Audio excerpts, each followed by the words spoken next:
আবু সাঈদ খুদরী রাদিয়াল্লাহু তাআলা আনহু থেকে বর্ণিত, তিনি বলছেন যে রাসূলুল্লাহ সাল্লাল্লাহু আলাইহি ওয়াসাল্লাম বলেছেন, ইন্না আশাররান নাস ইনদাল্লাহি মানজিলাতান ইয়াউমাল কিয়ামা, কিয়ামতের দিনে আল্লাহর নিকটে মর্যাদার দিক থেকে সবচেয়ে নিকৃষ্ট ব্যক্তি, সবচেয়ে নিকৃষ্ট খারাপ ব্যক্তি কে?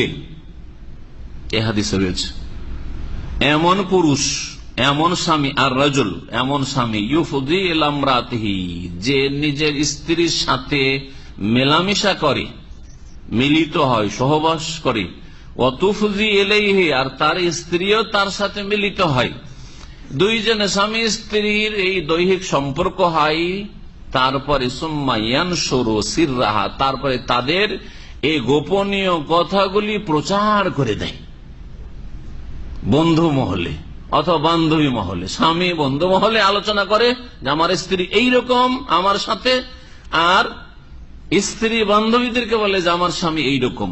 সেটা সহবাসের সময়কাল সম্পর্কে হোক, সহবাসের অবস্থা সম্পর্কে হোক, বীর্যপাত সম্পর্কে হোক, দ্রুত হোক অথবা কত কি সময় হোক, অথবা দুই দিক থেকে সাথ দেওয়ার বিষয়টি হোক। এই ক্ষেত্রে বিভিন্ন দিক রয়েছে, যারা যৌবনে পদার্পণ করেছেন সকলে বুঝছেন এই বিষয়টি। এই বিষয়গুলি কোন ব্যক্তির সাথে আলোচনা করা, স্বামী স্ত্রীতে যা ঘটে, এটা মোটেই জায়েজ নয়, হারাম কাজ, এটা হারাম কাজ। এবং ওই ব্যক্তি কিয়ামতের দিনে আল্লাহর নজরে সবচেয়ে নিকৃষ্ট হবে, সবচেয়ে নিকৃষ্ট ব্যক্তি হবে ওই পুরুষ অথবা ওই নারী যে স্বামীর শারীরিক অবস্থার কথা অথবা তার চাহিদার অবস্থার কথা বর্ণনা করে বান্ধবীদের মাঝে অথবা বোনদের মাঝে অথবা ভাবির সাথে, যেটা ওই কারোর সাথে হোক না কেন। আর এই রকমই পুরুষরা, এটা খুব নোংরা কাজ।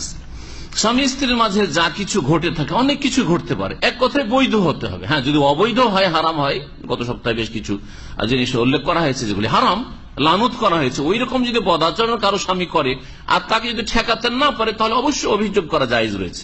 অভিযোগ শুধু জায়েজ না, অভিযোগ করা তখন নিজেকে গুনাহ থেকে বাঁচানোর জন্য, আর ওই জালেম স্বামীকে গুনাহ থেকে বাঁচানোর জন্য, বা তার জুলম থেকে নিজেকে রক্ষা করার জন্য তখন অভিযোগ করবে। আল্লাহ পাক ষষ্ঠ পারার প্রথম আয়াতে বলেছে, লা ইউহিব্বুল্লাহুল জাহরা বিসসুই মিনাল কওলি ইল্লা মান যুলিম। আল্লাহ পাক রব্বুল আলামিন পছন্দ করেন না আল জাহরা বিসসুই, খারাপ কথা প্রকাশ করা। খারাপ কথা প্রকাশ করা আল্লাহ পাক কি করেন না? পছন্দ করেন, ভালোবাসেন না।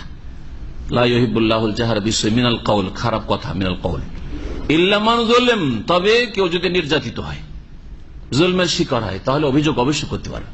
তার নিজের মাকে গিয়ে বাপকে বলতে পারে, ভাইকে বলতে পারে, অথবা শ্বশুরকে বলতে পারে যে তোমার ছেলে এরকম জুলম অত্যাচার, তোমার জামাই এরকম জুলম অত্যাচার করছে, তোমার অবৈধ কাজ করতে চায়, মাসিক অবস্থায় সে আসতে চায়, অথবা ইত্যাদি পায়ু পথে আসতে চায়, অবশ্যই বলবে।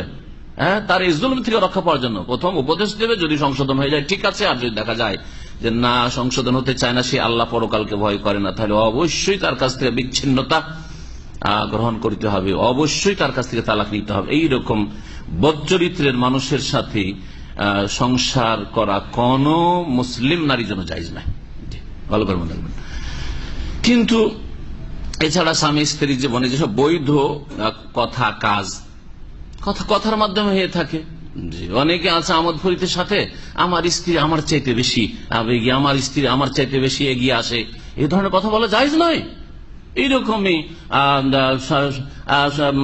বলবে যে আমার স্ত্রী এতবার আসতে অসুবিধা নেই, মহিলা বলছে যে আমার স্বামী এতবার তার দিনে বা রাতে চাহিদা প্রয়োজন হয়, ইত্যাদি হয়, এসব বলা জায়েজ নাই, এসব আলোচনা করাই জায়েজ নাই। এগুলি হচ্ছে গোপনীয় বিষয়।